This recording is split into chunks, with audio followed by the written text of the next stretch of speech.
The morning of Beatrice Hartwell's 11th birthday dawned gray and drizzly, which should have been the first warning sign. Bea pressed her nose against the rain-streaked window of their Hampstead Terrace house, watching the droplets race down the glass like tiny silver tears. In exactly 4 hours, 12 of her closest friends would arrive for what was supposed to be the most spectacular birthday party Willow Tree Primary had ever heard about. "Granny Mills, do you think the rain will stop?" Bea called down the hallway, her voice carrying that particular note of worry that only 11-year-olds could perfect. She had been planning this party for months, complete with a 3-tiered chocolate cake, party games in the garden, and a treasure hunt that would take her friends through every nook and cranny of their Victorian home. Millicent Hartwell emerged from the kitchen wearing her favorite purple silk dressing gown and pearl earrings, because even at breakfast time, one must maintain standards. At 73, she moved with the grace of someone who had once commanded West End stages, though these days her audience consisted primarily of her granddaughter and the occasional delivery person who had the privilege of witnessing her dramatic flair. "My darling Bea," Granny Mills said, settling into the breakfast nook with a cup of Earl Grey that steamed like stage fog. "The weather is merely setting the scene for an adventure. Besides, a little rain never hurt anyone. Why, I remember performing Macbeth in a thunderstorm so fierce that the audience thought the thunder was part of the sound effects." Bea turned from the window, her dark curls bouncing as she moved. She had inherited her grandmother's expressive brown eyes and her father's practical nature, a combination that often led to interesting internal conflicts. Today, practicality was winning, and she was genuinely concerned about the logistics of entertaining 12 children indoors. "But Granny, what if the treasure hunt gets ruined? And what about the garden games? Mom and Dad specifically chose this weekend because the weather forecast said sunny skies." Bea's voice rose slightly, and she unconsciously twisted one of her curls around her finger, a habit that appeared whenever she felt anxious. Granny Mills set down her teacup with the delicate precision of someone who had been handling fine china since before Bea was born. She studied her granddaughter's face with the keen eye of someone who had spent decades reading audiences and understanding the subtleties of human emotion. "Darling, come sit with me," she said, patting the cushioned bench beside her. "Let me tell you about my 13th birthday. It was 1963, and I was absolutely convinced that the world would end if I didn't have the perfect party. I had invited everyone from my drama class, planned elaborate entertainment, and even convinced my mother to hire a professional photographer." Bea settled beside her grandmother, immediately comforted by the familiar scent of lavender perfume and the warmth that seemed to radiate from Granny Mills regardless of the weather outside. "What happened?" Bea asked, though she suspected there was a lesson coming. Granny Mills' stories always had lessons, though they were usually delivered with such theatrical flair that they felt more like entertainment than instruction. "Well," Granny Mills continued, her eyes taking on that distant look that appeared whenever she dove into her memories, "the morning of my party, our kitchen flooded. Not just a little leak, mind you, but proper disaster that left 2 inches of water covering the entire ground floor. My beautiful cake was ruined, the decorations were soggy, and my mother was in tears." "Oh no," Bea gasped, genuinely horrified. "What did you do?" "I cried for exactly 10 minutes, Granny Mills said matter-of-factly, "and then I decided that if life was going to rewrite my script, I might as well direct the new version. I called every single friend and told them to bring Wellington boots and meet me at Hyde Park instead. We had the most magnificent birthday picnic on soggy grass, told stories under the bandstand when it rained, and I realized that the company mattered far more than the setting." Bea considered this story while sipping her orange juice. She had heard dozens of Granny Mills tales over the years, and while some seemed embellished for dramatic effect, they usually contained kernels of wisdom that proved surprisingly useful. The peaceful morning contemplation was suddenly interrupted by a sharp crackling sound from the kitchen, followed by what could only be described as the smell of electrical disaster. Both Bea and Granny Mills looked toward the kitchen with the kind of alarm that comes from recognizing imminent catastrophe. "That didn't sound promising," Granny Mills observed with characteristic understatement. They rushed to the kitchen to find the oven displaying a series of error codes that looked like they belonged in a science fiction film rather than a domestic appliance.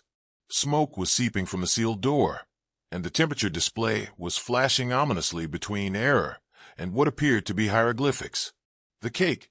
Bea shrieked, though even as she said it, she knew that opening the oven door would likely reveal nothing but charcoal, where her three-tiered chocolate masterpiece should have been. Granny Mills moved with surprising speed to turn off the power at the mains, plunging the kitchen into an eerie silence that was somehow more alarming than the crackling had been. She then opened the windows to let the smoke escape, muttering under her breath about the reliability of modern appliances versus the good old days when things were built to last.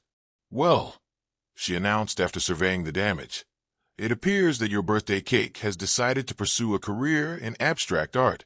Rather avant-garde, really." Bea stared at the oven in horror. This was not just any cake that had been destroyed. This was the cake she had planned with her mother 3 weeks ago, complete with hand-piped roses, her name in elegant script, and 11 carefully chosen candles that matched the party's color scheme. More importantly, it was the centerpiece around which the entire celebration was organized. "Granny, what am I going to do?" Bea's voice was small and tight with the kind of panic that comes from watching carefully laid plans crumble. "Everyone's coming at 2 o'clock. You can't have a birthday party without a cake. It's like having Christmas without a tree, or Easter without eggs. It's not proper." Granny Mills studied her granddaughter's face and recognized the particular brand of distress that comes from being 11 years old and watching tradition threatened. She had seen this look before, usually right before someone decided that a minor setback was actually the end of the world. "My dear Beatrice," she said, using her granddaughter's full name in the way that usually preceded either very good news or very important conversations, "do you trust me?" Bea looked up at her grandmother, taking in the purple silk dressing gown, the perfectly applied lipstick despite the early hour, and the gleam in her brown eyes that usually meant adventure was about to happen whether you wanted it or not. "Yes," Bea said slowly. "But Granny, I really don't think we can fix this. The party starts in 4 hours, and we don't have a cake, and the oven is broken, and we—" Granny Mills interrupted with the kind of dramatic flourish that had once stopped West End audiences mid-breath, "are about to embark on the greatest birthday adventure London has ever seen." Before Bea could ask what exactly that meant, Granny Mills was already heading upstairs, calling over her shoulder, "Get dressed in something suitable for adventure, darling. We're going on a quest." 20 minutes later, Bea found herself standing in the hallway, wearing her best jeans, a warm jumper, and her most comfortable trainers, watching in fascination as Granny Mills descended the stairs dressed in what could only be described as expedition chic.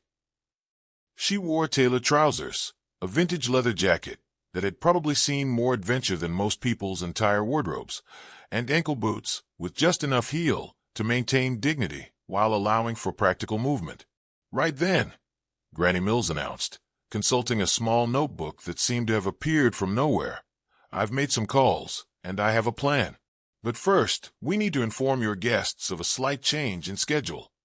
For the next hour, they worked together to contact each of Bea's friends and their parents, explaining that due to unexpected circumstances, the party would now be a London adventure birthday experience, beginning at Covent Garden at 3 o'clock. Granny Mills insisted on making most of the calls herself, and Bea listened in amazement as her grandmother managed to make what was essentially a disaster sound like the most exciting development since the invention of birthday parties themselves. "Adventure experience?" asked Sarah's mother, clearly puzzled but intrigued by Granny Mills' theatrical enthusiasm. "Oh, yes," Granny Mills replied smoothly. "We're taking the children on a specially designed birthday quest through some of London's most delightful spots. Much more educational than sitting around indoors, don't you think? And the weather's cleared up beautifully." Bea glanced out the window at the continuing drizzle, but decided not to comment. Granny Mills had a way of describing reality that made it more interesting than it actually was, and right now, that seemed like exactly what the situation required. By noon, they were on the Northern Line, heading toward central London, armed with what Granny Mills mysteriously referred to as supplies. In a large wicker basket, that looked like it belonged in a Victorian picnic painting. Bea had been allowed to peek inside and had spotted wrapped packages, a thermos, what appeared to be a small birthday banner, and several other items that Granny Mills had covered with a tea towel to maintain the element of surprise. "Granny," Bea said as the two brumbled through the tunnels beneath London, "are you sure this is going to work? I mean, it's very sweet of you to try, but everyone's expecting a proper party with games and cake and party bags." Granny Mills turned to face her granddaughter fully, and for a moment, her theatrical mask slipped enough to reveal the genuine affection beneath. "Darling Bea, let me tell you something I learned during my years in the theater.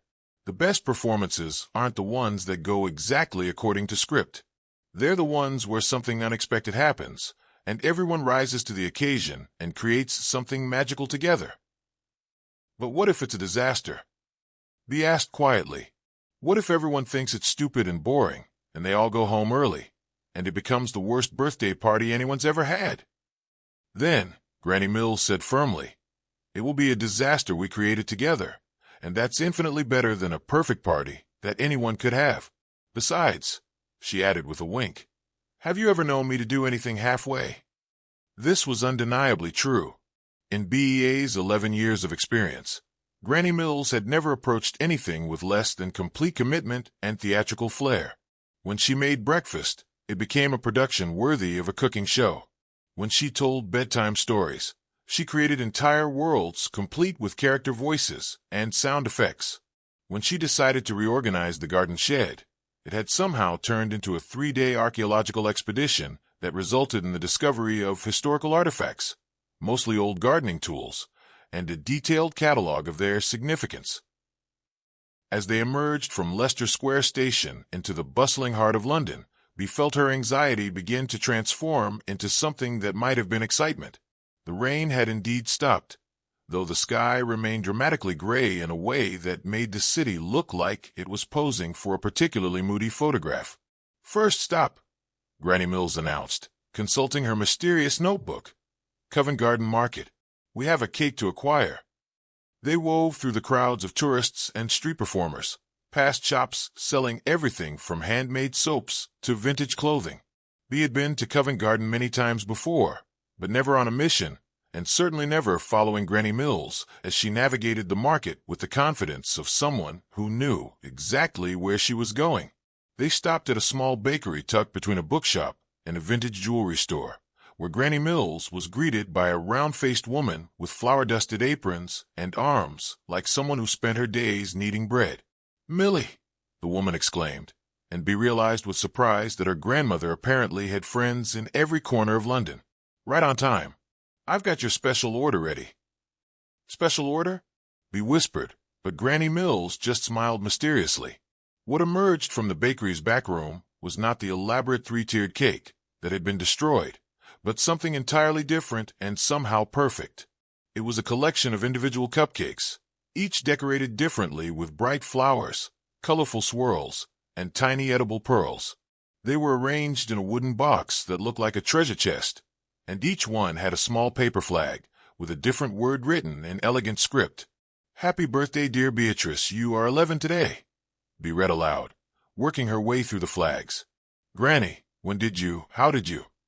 I may have made a few calls while you were getting dressed," Granny Mills said modestly. "Margaret here is an old friend from my theater days. She understands the importance of dramatic presentation." Margaret beamed and handed Bea a special candle shaped like a tiny crown. "This one's a magic candle, love. Make a wish when you blow it out, and I guarantee it'll be a birthday to remember." As they left the bakery with their treasure chest of cupcakes, Bea felt something shift inside her chest. This wasn't the party she had planned, but it was becoming something else entirely. Something that felt more like an adventure and less like a disaster with each passing moment. "Where to next?" she asked, and was surprised to realize that she genuinely wanted to know. "Ah," Granny Mills said, checking her notebook again. "Now we collect your guests and begin the real adventure." At exactly 3 o'clock, they arrived at the designated meeting spot near the Covent Garden Piazza to find a small crowd of 11-year-olds and their parents looking slightly confused, but game for whatever was about to happen. BEA's best friend Emma was the first to spot them, and she waved enthusiastically. "B, this is so cool. My mom said you're having an adventure party instead of a regular one. What are we going to do?" Before B could answer, Granny Mills had stepped forward and somehow commanded the attention of the entire group without raising her voice. It was a skill that probably came from years of performing, but to B, it looked like magic. "Ladies and gentlemen," Granny Mills announced, "welcome to Beatrice's birthday quest. Today, we will embark on a journey through London to discover the true meaning of celebration. Each of you will play a crucial role in this adventure, and I promise you that by the end of the day, you will have experienced something extraordinary." She opened a wicker basket and began distributing what she called quest supplies, small notebooks and pencils for each child, along with a hand-drawn map of their route through the city. Bee watched in amazement as her friends examined their materials with the kind of enthusiasm usually reserved for Christmas morning. "Now then," Granny Mills continued, "our first challenge is to discover the secret of the street performers. You must work in teams of 3, observe the various acts around the piazza, and record in your notebooks what makes each performance special. The team that identifies the most unique talents will earn the first birthday treasure." What followed was 45 minutes of organized chaos as 12 children spread throughout Covent Garden, earnestly watching juggling acts, living statues, musicians, and magicians. They scribbled notes, asked questions, and occasionally attempted to replicate what they were seeing, with varying degrees of success. Bee found herself paired with Emma and her friend Jack, and as they moved from performer to performer, she realized she was seeing the familiar market through completely new eyes. She had watched street performers before, but never with the mission of understanding what made them special. She began to notice things she had never seen before: the way the juggler incorporated jokes into his routine, how the living statue managed to make children laugh without breaking character, the incredible skill required to play violin while balancing on a unicycle. "This is brilliant," Emma whispered as they watched a woman create enormous soap bubbles that floated over the crowd like rainbow-tinted clouds. "It's like a treasure hunt, but for experiences instead of things." When they reconvened, each team proudly presented their findings to Granny Mills, who listened with the serious attention of a professional critic. She then produced the first birthday treasure from her basket, small wrapped packages that turned out to contain vintage-style magnifying glasses. "For future investigations," she explained solemnly.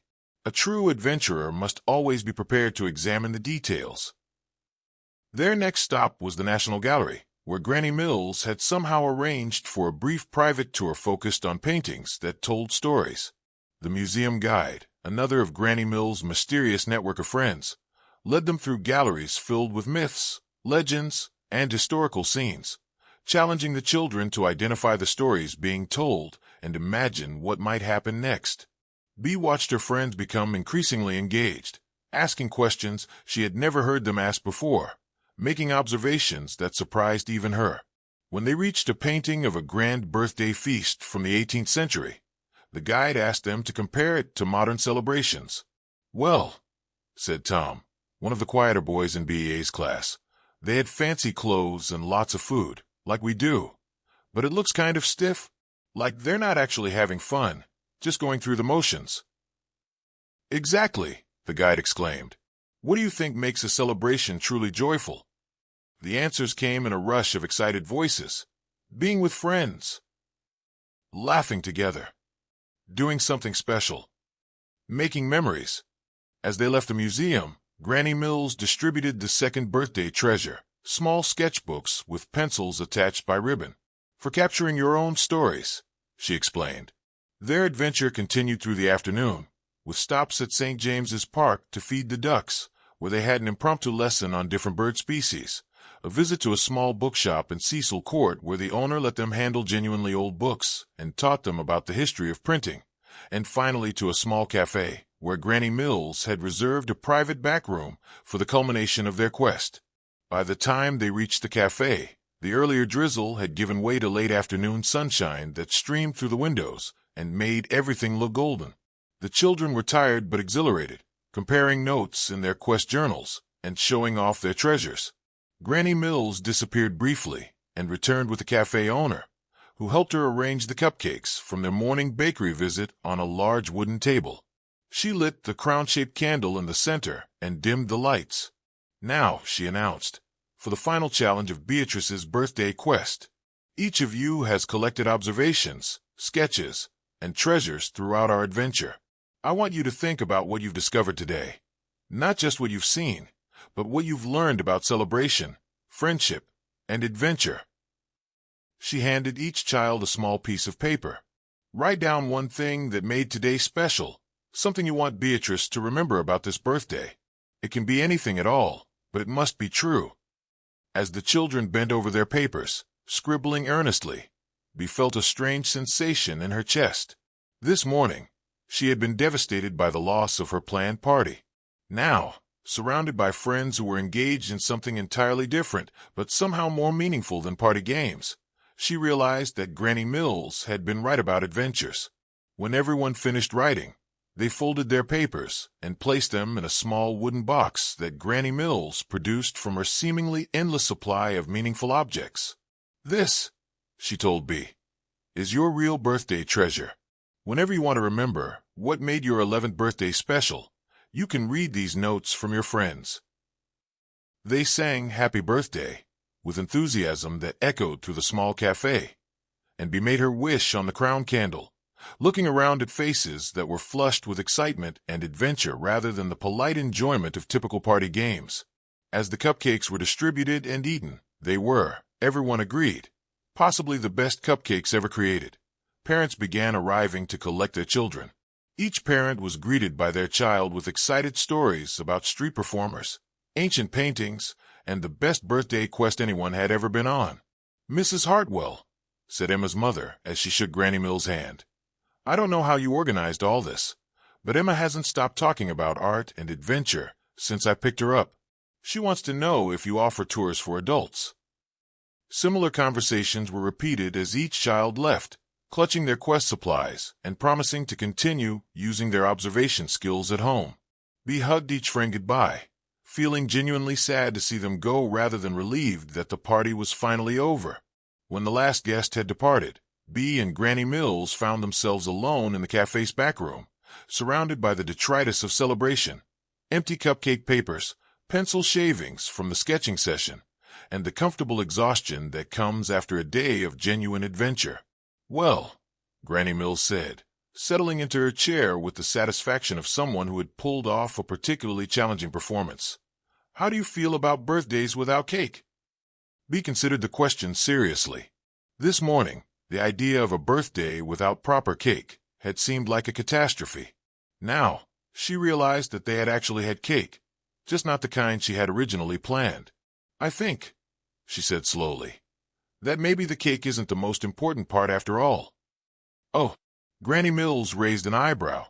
"What is the most important part, then?" Bea looked around the room, thinking about the day they had shared. "I think it's about doing something together that you've never done before.